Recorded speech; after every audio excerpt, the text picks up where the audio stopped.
Good morning po sa ating lahat. Binabati ko po kayo sa umagang ito ng pagpapala galing sa ating Panginoon. Purihin siya dahil tayo ay patuloy na may kalayaang magsimba sa kanyang harapan.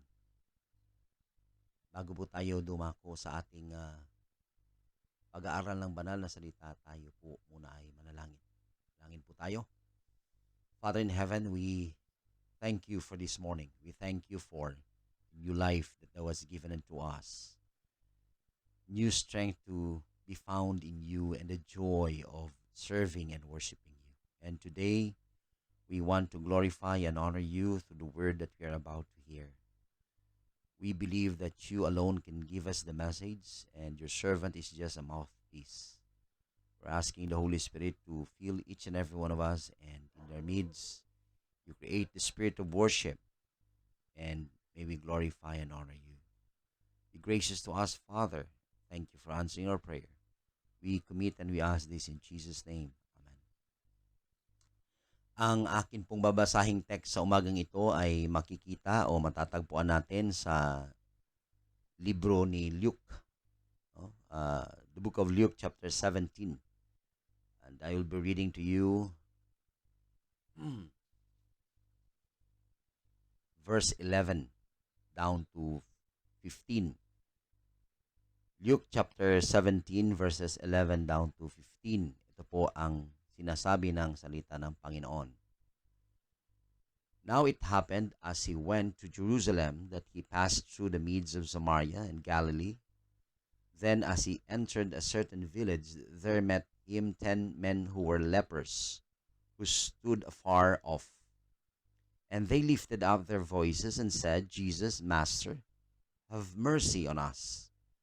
So when he saw them, he said to them, Go, show yourselves to the priests. And so it was that as they went, they were cleansed. Now one of them, when he saw that he was healed, returned and with a loud voice glorified God. This is the word of the Lord. May the Lord bless the reading of his word. What consumes you? Ulitin ko po ang tanong. What consumes you? Ano po yung, kung sa Tagalog pa lumalamon sa buhay mo sa mga panahong ito, sa mga oras na ito, sa kung anong nangyayari sa iyo? When we talk about consumption, we talk about food, and kung merong bad consumption is fire. If fire consumes wood, dinidestroy niya ito. Nawawala ang kahoy kapag sinusunog ng apoy.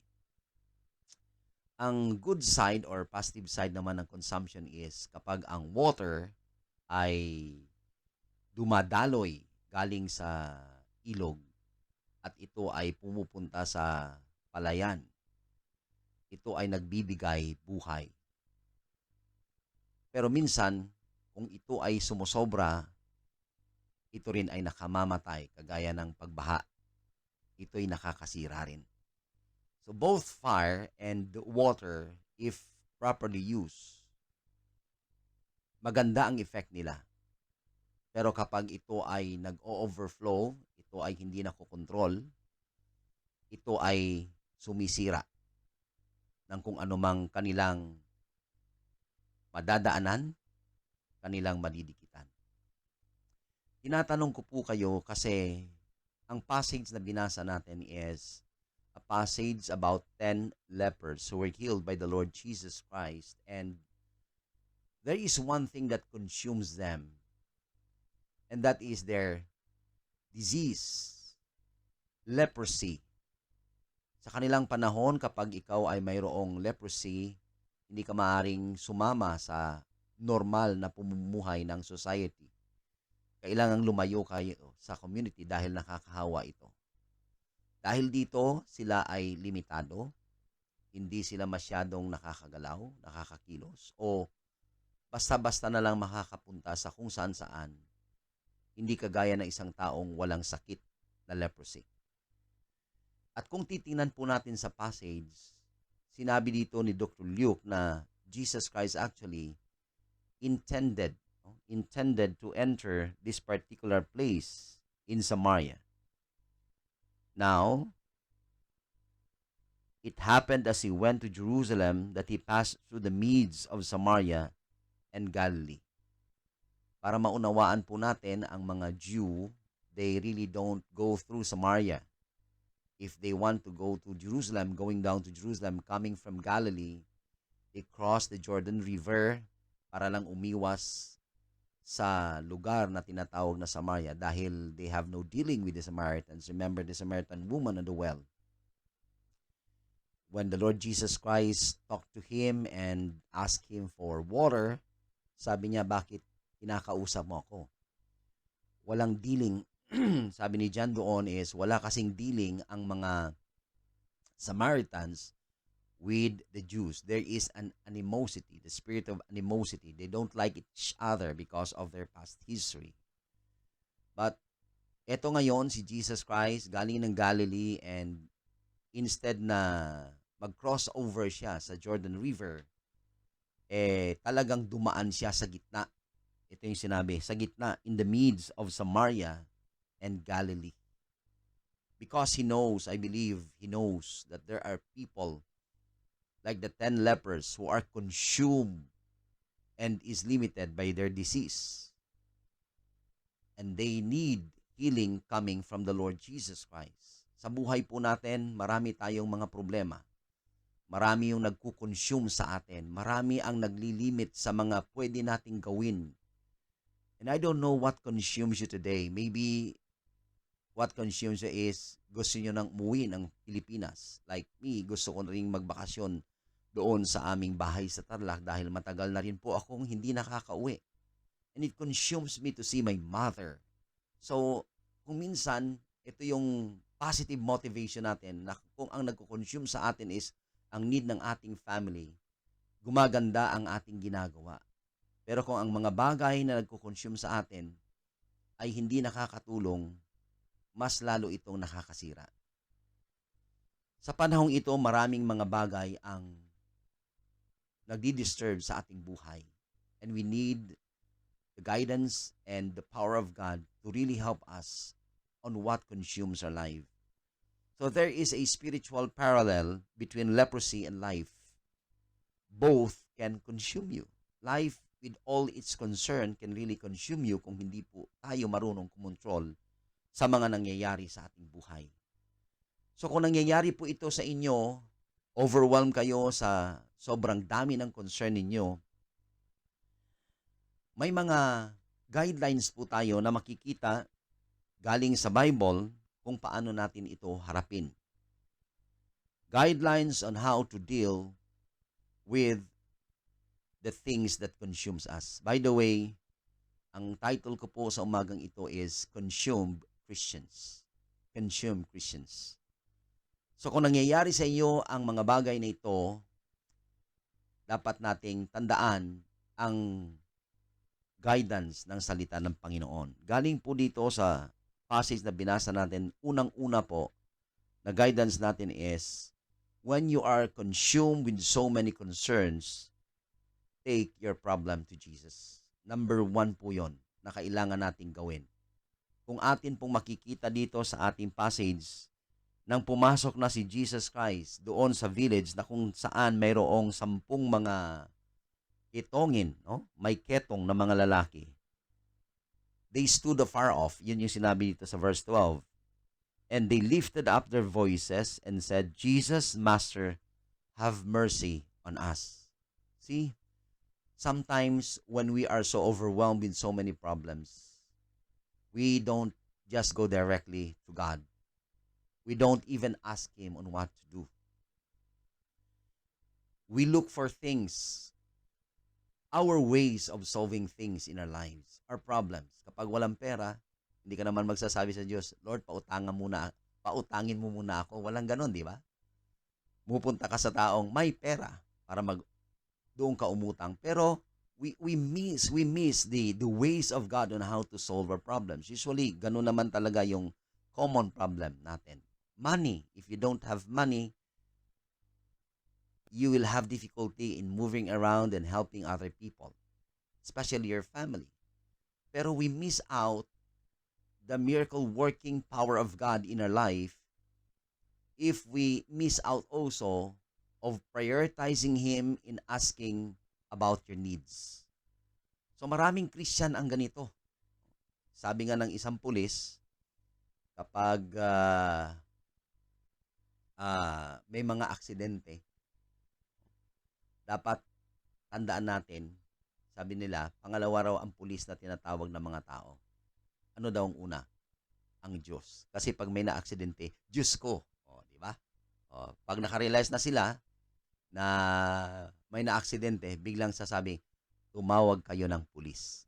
So, yun yung dalawang unang tao na dapat yung tawagin kapag may nangyayari daw. Joke lang ng pulis sa akin yun. But anyways, he is right. No? Kapag may mga pangyayaring alam nating hindi natin kaya, sino ba ang dapat nating unang tawagin? Hingian ng tulong. Hindi ba ang Diyos? And now, these 10 leprous men just did the right thing. No one can really help them except the Lord Jesus Christ. That's why they cried out to Him and said, Jesus, have mercy on us. Why? Jesus alone can restore what you have lost and give you back your peace and joy. Maraming nawawala sa buhay natin. Dahil doon, nawawala rin ang ating kaligayahan. Nawawalan tayo ng peace of mind. All we have to do is to cry out to Him. Forget about being dignified. Kung minsan conscious tayo, dahil Diyos, banal, ganun. Hindi. Ang Panginoon ay tatanggapin tayo anuman ang itsura natin. No matter how desperate people looking we are, we need to really be desperate before God. And God responds on desperate prayers. Kapag nakita ng Panginoon yon, hindi malayo na Kanyang sasagutin ang iyong mga problema. Sabi sa Jeremiah 29:13, you will seek me and find me when you seek me with all your heart. So every time you have a problem, you just don't go to other people or just do your ways in meeting your needs. The first thing that you should do is you really have to cry, to take your problem to God, to take your problem to the Lord Jesus Christ. Kasi sabi niya sa verse, you will seek me and find me when you seek me with all your heart. So every time ba na may need po kayo, do you really seek God in your life? So the first guideline when you are so consumed with so many problems in life is this. Take your problem to Jesus. Pangalawa po, whatever He tells you, do it. Ano bang nangyari? Nung nakita ni Jesus Christ na mayroong tumatawag at humihingi ng tulong sa Kanya, sabi niya, dahil yun po ang tamang procedure sa kanilang panahon, na kapag meron kang leprosy, you really have to go through the priest. Guidelines po yun. O sinabi na rule of law ng kanilang gawain doon sa Leviticus, sa Deuteronomy, na kapag may leprous na tao, kailangan ma-declare siya ng priest na magaling na. And the first instruction of the Lord Jesus Christ when they ask Him for help is this. Go, in verse 14, show yourselves to the priest. So yun po yung guidelines kasi ng law. No? Kailangan magpakita ka o patingin mo ang sarili mo sa priests. And the principle is this. When God gives you instruction, just do it. How do we know God's instruction? The Word of God. We missed out a lot of things in life because we miss out reading, studying, and meditating on God's Word. The best comfort that you could have in this world, especially in this consuming and confusing world, nakaka-confuse ang nangyayari ngayon, then you go back to the Word of God. Marami mga gimmick ang mga tao, even ang mga churches. And what makes us sane and makikita natin yung mga clear na mga bagay, it's in the Word of God. Kasi hindi nagbabago ang salita ng Panginoon. Don't lay down terms on God. Anong ibig kong sabihin? Huwag kayong nagbabargain sa Panginoon na nagsasabi, Panginoon, kapag ginawa mo to, ganito yung gagawin ko. You will eventually fail. Don't just make promises on God that you know you can do. Just be desperate in talking to Him, and when He gives you instruction, just do it. Don't seek an identical experience of somebody else. Huwag mong sabihin sa sarili mo, ay, nangyari naman sa inyo, ay, gagawin ko rin yun. Hindi. Iba-iba ang dealing ng Panginoon sa ating buhay, sa ating mga problema. Walang stereotype na answer ang Panginoon sa bawat problema ng tao, sa bawat concern ng tao. Hindi ka magsasabing gagayahin mo yung nangyari sa kanya o sana mangyari din sa akin yon. Walang ganon sa pamamaraan ng Panginoon. God deals with us as individuals. God deals with our problems as individual problems. And specifically, God answers our problems in a way that He wants it to be. So Jesus told the 10 lepers to go and show themselves to the priest. Pero bakit ganun nga? No? Bakit hindi niya sinabing, okay, healed na kayo, kaya naman gawin yon? Actually, faith does not demand explanation. If you have faith, you just believe with what God has said. Sabi nga sa definition, faith is taking God at His words. So kung meron po tayong pananampalataya, hindi tayo magki-question, you just believe that God can do something for you, then do it. Do it. Just obey God. So ito po yung pangalawang guideline na kung paano natin harapin ang mga sitwasyon at mga bagay na nagko-consume sa ating buhay. Number 1, take your problem to Jesus. Number 2, whatever Jesus tells you or whatever God tells you in His Word, just do it. Pangatlo po, be prepared to walk it out. What if sinabi ni Jesus Christ, go yourself to the priest at wala silang ginawa? At nagsabi sa, bakit pa kami pupunta sa priest? Pwede mo namang sabihin, magaling na kayo. Palagi namang sinasabi o ginagawa ni Jesus Christ yun, di ba? Na kapag may humihingi ng tulong sa kanya, pwede niya lang sabihin. Meron ng time na sabi ng centurion, you don't have to go to my house. Just say the word. And I believe that my servant will be healed. So, by just saying the word that you're healed, Jesus can do it. Pero bakit hindi niya ginawa yon? Again, sa law explanation, yun yung guidelines and procedure para ma-declare sila na magaling. Pero, kung titingnan mo, as they went, see, they went. So, narinig las Jesus Christ, go yourself to the priest. All the 10 men went to the priests. Yun yung sinasabi niya. Sometimes, God gives you the answer. I repeat that. Sometimes when God gives you the answer, you have to walk it out in faith. Yun ang ibig ko sabihin. Sometimes when God gives you the answer, you have to walk it out. Why? Because your obedience shows that you believe. Di ba may kantang, obedience is the very best way to show that you believe. Doing exactly what the Lord's command. Doing it happily. Gawin mong may bukal sa iyong kalooban. Hindi na nagki-question, hindi yung nagrereklamo. Pwede na namang sabihin sa amin na gumaling kami. Ba't hindi niya kaya sabihin? No. Ang Panginoon sumasagot sa atin in proportion to what we believe about Him. Do you really believe God can do something great in your life today? Then eventually God will do that according to the faith that you have. Every time na may hinihil ang Panginoon, palagi niyang sinasabi, be it unto you according to your faith. So kung maliit ang pananampalataya mo, then ganun din kaliit ang matatanggap mong sagot sa Panginoon. Kung ganun kalaki ang pananampalataya mo sa Kanya, then ganun din kalaki ang sagot na matatanggap mo sa Panginoon. So each step, no, as they walk in faith, each step they are being brought closer to their deliverance. Kasi nga nag-obey sila eh. And the more they walk, the nearer they are kung ano man ang sagot ng Panginoon. So sa ating buhay, hindi man immediate ang sagot ng Panginoon sa problema natin. Just keep on walking in faith. Because if you keep on walking in faith, you get nearer to the answer that God will give you. And I believe, sabi sa Hebrews, He rewards those who come to Him in faith. Hebrews 11:6. If you come to God, you have to come in faith. So if you obey His word, you have to obey in faith. Because the walk of faith gets you closer to the answer that you are looking for. But nothing happens until you take that first step. So, sabi nga, a journey starts with a single step. Now we start with a single step of faith. Then we will get the journey of faith and the answer that God will give us according to His will. So be prepared to walk it out. That's the guidelines, number 3. And last guidelines here is, ito yung gustong-gusto ko. Kasi nga maraming tao na miss out nila ang blessing ng Panginoon kasi wala sa puso nila ang magpasalamat. We just keep on receiving blessing from God. And we say a very light thank you. We don't even make the effort to really thank God.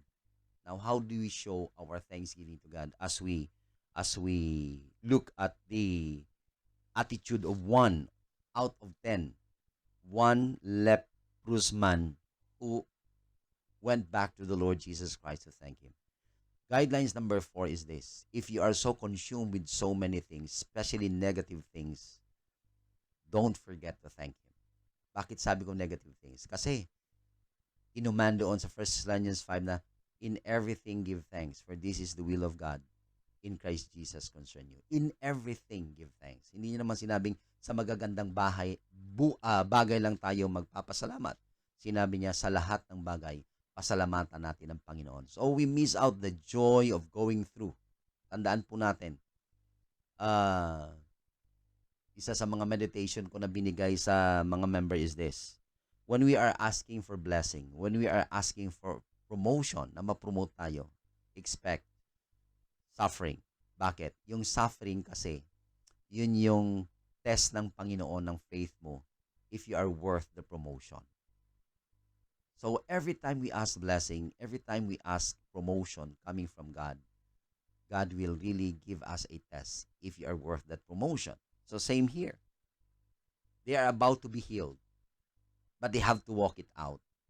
Along the way, only one got aware of the healing. Or maybe everyone got aware, but they forgot to thank the one who really is the cause why they are healed. And many times in our life, kapag gumaganda na yung sitwasyon, gumaganda na yung buhay natin, we seldom show ourselves thanking God. In what way? Hindi na tayo nagsisimba. No? Nagsisimba na lang tayo kapag may problema na tayo uli. Typical yon sa mga Pilipino o baka sa tao, typical, no? Nagsisimba na lang, nagpi-prayer meeting kasi ang daming problema. Pag nawala na yung problema, nawawala na rin sa simbahan. We become unthankful. Diba? So ang taong hindi pala simba, tao yon na hindi marunong na magpasalamat sa Panginoon. Balikan natin palagi ang Panginoon. Binigyan tayo ng 6 days na magtrabaho. Binigyan tayo ng 6 days para sa ating sarili. Bakit hindi natin maibalik sa Kanya ang 1 day to worship Him? That's how we thank God. We gather together with people who have the same mind and the same spirit to worship God for mutual encouragement.